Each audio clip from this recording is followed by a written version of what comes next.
Having received money from Jennifer, I pick up the steaks at the front door.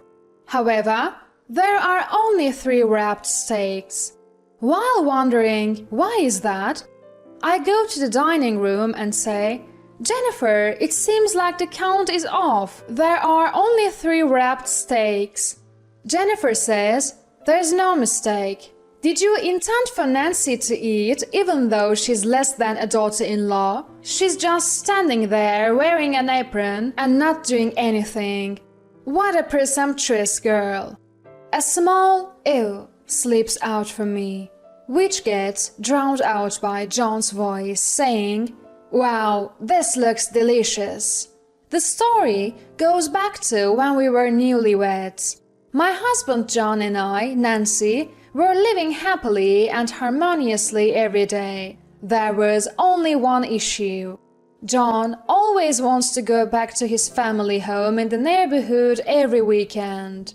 Until he got married, John had been living with Jennifer at his parents' home. The father-in-law had already passed away by the time John and I got married.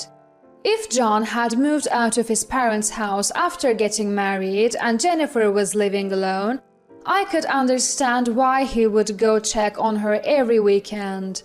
But Jennifer is not living alone now. That's because sister-in-law Linda is living with her. Linda was married, but she got divorced because she and her husband did not get along. She returned to her parents' home almost as soon as her husband moved out after getting married. Therefore, Jennifer is living with Linda. There is nothing to worry about. Moreover, Jennifer is quite a well-known person in the neighborhood. She is a manners instructor at a university, and the neighbors call her teacher, respecting her greatly. Therefore, her pride is high. When she tried to keep it a secret that Linda had returned home and told me, "Please don't tell anyone," I was rather turned off. However, the neighbors don't know this side of Jennifer. The neighbors all think of Jennifer as a calm and gentle manners teacher. Since Jennifer is so well known, there is no way she could feel lonely if left alone. If something were to happen, surely Linda or the neighbors would notice. At first, I didn't understand why John would want to go to his parents' house every weekend. However, once I got used to married life and things settled down, I thought it wouldn't be right to keep avoiding my in-laws forever. So, for the first time since getting married, I decided to go with him. "If you insist, let's go visit Jennifer," I said. "Yay, thank you," John responded. I started to worry if John was too dependent on Jennifer, but bigger issues awaited me at my in-laws' home. The first thing that greeted me when I arrived was Jennifer's sarcastic comment, "You didn't even bring an apron?" I had thought I'd probably have to help out with something, but in my family we didn't have the habit of wearing aprons, so I hadn't brought one. "I'm sorry," I apologized. Jennifer, looking exasperated, handed me an apron and said, "I can't have you coming here thinking you're just a guest." I was in a rush to help out, but Jennifer wouldn't instruct me on what to do. As I wandered around the house, looking for something to help with, Jennifer tapped my shoulder and said, "Hey." It was quite a strong tap, and when I turned around, she yelled at me, "Even if this is your in-law's house, looking around someone else's home is extremely rude." I completely shrank back and apologized, saying, I'm sorry." But Jennifer was not forgiving. "Stop wandering around and do something," she told me. I reached for the dishes that had piled up in the kitchen. Then she slapped the back of my hand and yelled, "I can't have your filth getting on our nice plates and glasses. Don't touch the dishes." Confused and flustered, I thought, then maybe I'll vacuum. I was again slapped on the back of my hand and scolded, Are you saying our floors are dirty? At this point, I had no idea what to do. Standing there dumbfounded, I was endlessly criticized by Jennifer. What are you spacing out for? You're such a useless daughter-in-law. When I looked at John with a "help me" expression, he was just laughing uproariously at a comedy show with Linda, despite seeing how much I was being berated. In the end, my first visit to my in-laws concluded with unceasing harassment from Jennifer, leaving me so drained that I couldn't even eat dinner that night. Of course, I asked John, "Why didn't you help me when Jennifer was blaming me?" John nonchalantly replied, "Mom just wants to give you a hard time for now. It's a phase newlyweds go through.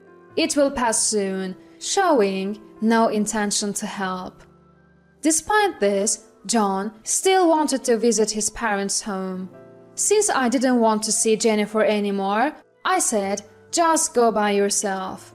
John said, "All right," and happily started going back to his parents' home alone on weekends. Although I was amazed by John's dependence on his parents, it wasn't a deal breaker for our marriage. After a few months of this, John told me, "You should visit our home at least once a month. Mom is concerned about you." Certainly, since I married John, Jennifer has become my family. I can't avoid her just because I find her difficult. So, I decided to gather my courage and go. John told me, "Mom is probably tired of harassing you by now." But that was a complete misunderstanding. This time, I took an apron, but Jennifer still wouldn't let me help with chores. Instead, she yelled, "Help out! You're not a guest!" And again, John didn't defend me, and he was engrossed in some movie with Linda. Regretting my decision to come, I heard Jennifer say, "Let's order steak for lunch." John and Linda were delighted by those words. John said that the steak restaurant Jennifer wanted to order from was quite upscale and delicious. While Jennifer was placing the order, I was looking forward to the steak as well. After a while, the doorbell rang. "At least go and receive the order. You're so thoughtless," I was told angrily by Jennifer as she handed me the money. I went to the front door and received the steaks. But there were only 3 packaged steaks. Wondering why is that, I went to the dining room and said, "Jennifer, it looks like the count is wrong. There are only 3 packaged steaks." Jennifer responded, "It's not a mistake. Were you planning to eat even though you're less than a wife to my son? You can't do anything. You're just standing there wearing an apron. How brazen." "Ew," was the soft utterance I made. But it was drowned out by John's exclamation, "Wow, this looks delicious." Despite there being only 3 packaged steaks, Linda and even John started eating without any consideration for me.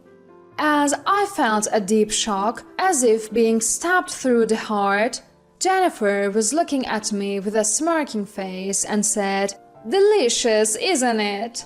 as she ate a slice of steak. For the first time, I knew the sadness of being unable to eat while everyone else was eating. On top of that, my stomach growled loudly, causing Linda to burst into laughter. "Oh, poor Nancy! But if you are less than John's wife, it can't be helped," Linda said. She continued to pity me. "How sad, unable to eat such a delicious steak. How sad to be so useless as John's wife." I felt utterly miserable.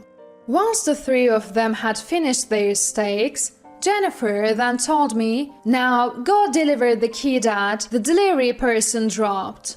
Apparently, it's a long holiday, and the steak restaurant is very busy. They had asked if the dropped key could be delivered directly. I took the dropped key, got into the car, and began to drive. I felt like crying from the sadness, but I held back my tears and focused on driving. I shouldn't go to my in-laws' house anymore, telling myself that it was as simple as that. I delivered the key that the delivery person had dropped to the steak restaurant. When I walked in, it seemed close to closing time, as there were hardly any customers. "Welcome," called out the cheerful Chef Richard, to whom I said, "Here, this is the dropped key," and I handed it over. Richard, who looked like a kind person, smiled and asked, "Did you enjoy the steak?" At that moment, I didn't know what to say. I didn't want to say it was delicious when I hadn't even eaten it. I opened my mouth to say something but couldn't. Sensing something was wrong, even Chef's wife Karen asked, "What's the matter?" As I tried to speak, tears started to flow and Richard said, "Just sit down there," prompting me to take a seat. Karen offered me a towel. Touched by the kindness of Richard and Karen, I said through my tears, "The truth is, I'm less than John's wife, so I couldn't eat the steak, I'm sorry." My desperate words seemed to surprise both Richard and Karen. Richard said, "You're Nancy, right? The wife of the teacher's son, John. I thought you, the teacher, and the John had eaten the steak." Upon hearing this, I first shared the news that Linda had moved back home. I also mentioned that Jennifer was embarrassed by Linda moving back and was trying to keep it a secret. "I'm sorry. I was actually told to keep this quiet. Please keep it a secret," I said, crying. Richard and Karen looked at each other and nodded. "It's okay, Nancy. Next time you go to your in-laws, order the steak again. Then I'll find a way to help you out." Richard had a stern look on his face, but he smiled gently and said, "Don't worry." For the first time, I felt like I had found an ally. Another week passed, and when the weekend arrived, John suggested, "Let's go to my parents' house." "Sure, Mommy's mean to you, but that's her way of showing affection," he said, trying to make sense of it. Given the promise I had with Richard, I decided to show up at my in-laws' house. There, Jennifer and Linda greeted me with smirks. Linda said, "Did you eat a big breakfast today? It would be embarrassing if your stomach growled again," and laughed. When I weakly replied, "I'm fine," Linda laughed at me as if mocking me. And Jennifer, again not allowing me to help with anything, kept scolding me, "Help out, do something!" My head started to hurt every time I visited my in-laws. Lost in thought, wondering if it was stress, Jennifer once again suggested, "Shall we order steak?" She must have gained confidence from the last incident. Glancing at me, she said, "Of course, for the three of us." And I returned a wry smile. Jennifer began to make a call to the steak restaurant, but her expression gradually darkened. She covered the phone and said, "The delivery person suddenly fell ill, so they can't deliver." However, John and Linda still wanted to eat steak, so it was decided to go to the restaurant. Wanting to hide Linda, Jennifer seemed troubled but eventually agreed to be seated in a private room on the second floor. Naturally, I was the one who had to drive. Linda was laid back, but Jennifer, pushing Linda's back, was adamant about not showing Linda to the neighbors, urging her, "Hurry, hurry!" Upon arriving at the steak restaurant, Jennifer told me, "Nancy, wait in the car," and left me there. John and Linda naturally got out of the car and headed into the steak restaurant. I sighed and started scrolling through my phone. Richard had said, "Leave it to me," but what exactly is he planning to do? While I was lost in thought, there was a knock on my car window. Startled, I looked over to see the panicked John, who said, Mommy's in danger! Can you come to the restaurant right now?" Jennifer is also quite old. Something might have happened, I thought, and hurriedly entered the steak restaurant. Inside the packed restaurant, Jennifer and Richard were arguing over the counter. "That's what I'm saying. I see no obligation to serve our steak to Jennifer, who keeps harassing Nancy."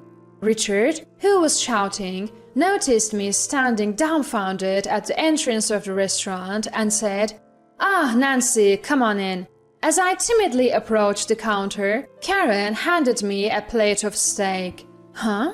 Why does only Nancy get steak and not us, her family? This is ridiculous." "Mom is right. We went through the trouble of coming all the way to the restaurant." Jennifer and Linda created a racket. Richard, with his arms crossed, yelled back, "The fact that you came to the restaurant has nothing to do with it. You ate steak right in front of her, hurting Nancy's feelings. We have no steak for people with such character." As Richard spoke, some customers also started jeering. "That's right, how dare you say that after what you've done?" Jennifer and Linda left the restaurant with their faces red, leaving behind a bewildered John. I looked at the steak in front of me and asked Richard, "Is this okay?" "Of course," Richard replied. The steak I ate, after thanking him, was so delicious that it brought tears to my eyes. The encouragement from other customers as I ate my steak in tears was also heartwarming. Just as I was about to pay, I realized that I had left my bag in the car. It seemed that Jennifer and her group had taken the car and left. So I told Richard that I'd pay next time. Richard said, "Don't worry about the money," and even arranged a taxi for me to go home. I didn't know how to thank him enough, so I thanked Richard repeatedly.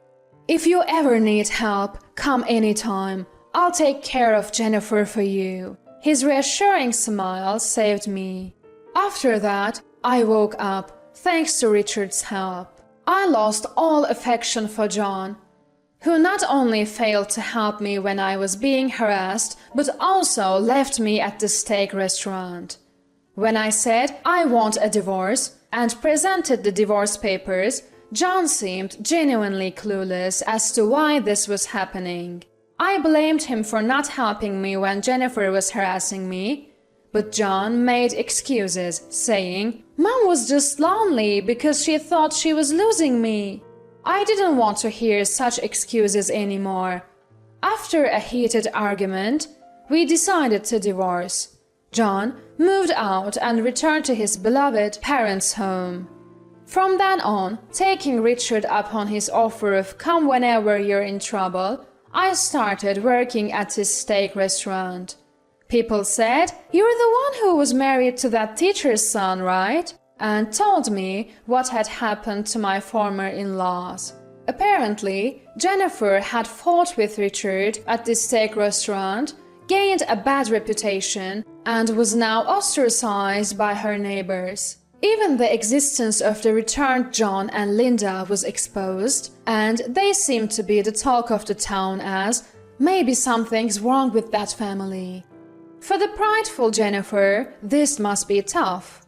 John and Linda, who were whispered about whenever they walked outside, seemed to have stopped going out much. It felt somewhat relieving to think that Jennifer is probably taking diligent care of almost reclusive John and Linda.